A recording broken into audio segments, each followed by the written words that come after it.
الحمد للہ رب العالمین والصلاة والسلام علی سید المرسلین اما بعد فاعوذ باللہ من الشیطان الرجیم بسم اللہ الرحمن الرحیم الصلاة والسلام علیک یا رسول اللہ وعلی آلک واصحابک یا حبیب اللہ الصلاة والسلام علیک یا نبی اللہ وعلی آلک واصحابک یا نور اللہ۔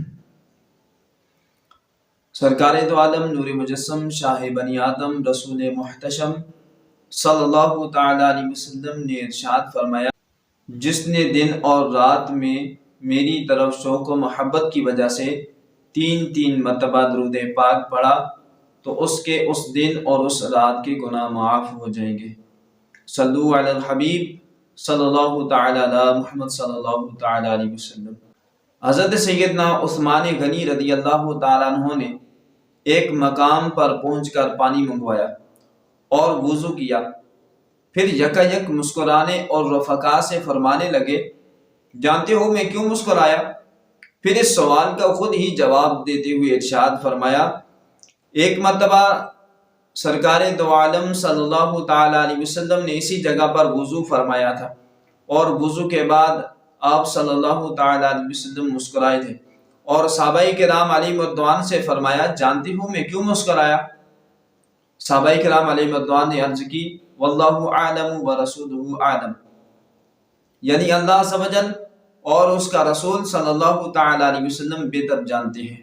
میٹھے میٹھے مصطفیٰ صلی اللہ تعالی علیہ وسلم نے ارشاد فرمایا، جب آدمی وضو کرتا ہے تو ہاتھ دھونے سے ہاتھوں کے، اور چہرہ دھونے سے چہرے کے، اور سر کا مسح کرنے سے سر کے، اور پاؤں دھونے سے پاؤں کے گناہ جھڑ جاتے ہیں۔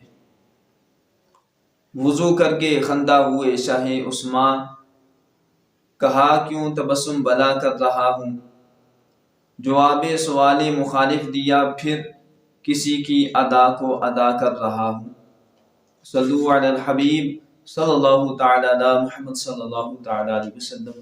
میٹھے اور پیارے اسلامی بھائیوں، دیکھا آپ نے صحابہ کرام علیہ مردان سرکار خیر الانام صلی اللہ تعالی علیہ وسلم کی ہر ادا اور ہر سنت کو دیوانہ وار اپناتے تھے۔ الحمدللہ یا سوجل، وضو میں کلی کرنے سے منہ کے، ناک میں پانی ڈال کر صاف کرنے سے ناک کے، اور چہرہ دھونے سے پلکوں سمیت سارے چہرے کے، ہاتھ دھونے سے ہاتھوں کے ساتھ ساتھ ناخنوں کے نیچے کے، اور سر کا مسح کرنے سے سر کے ساتھ ساتھ کانوں کے، اور پاؤں دھونے سے پاؤں کے ساتھ ساتھ پاؤں کے ناخنوں کے نیچے کے گناہ بھی جھڑ جاتے ہیں۔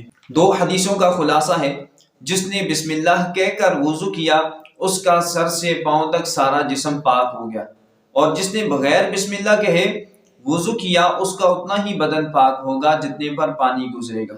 حدیث پاک میں ہے، نبی پاک صلی اللہ تعالی علیہ وسلم نے ارشاد فرمایا، باوضو سونے والا روزہ رکھ کر عبادت کرنے والے کی طرح ہے۔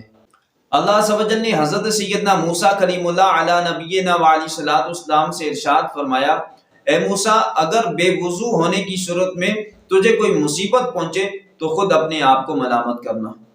حدیث پاک میں ہے، نبی کریم صلی اللہ تعالی علیہ وسلم نے ارشاد فرمایا، جس نے اچھی طرح وضو کیا اور کلمہ شہادت پڑھا اس کے لیے جنت کے 8 دروازے کھول دیے جاتے ہیں، جس سے چاہے جنت میں داخل ہو۔ صلو علی الحبیب صلی اللہ تعالی علی محمد صلی اللہ تعالی علیہ وسلم۔ اللہ عز و جل کی بارگاہ میں دعا ہے، جو کچھ سنا اسے یاد رکھنے، دوسرے اسلامی بھائیوں تک پہنچانے کی توفیق عطا فرمائے۔ آمین بجاہ النبی الامین صلی اللہ تعالی علیہ وسلم۔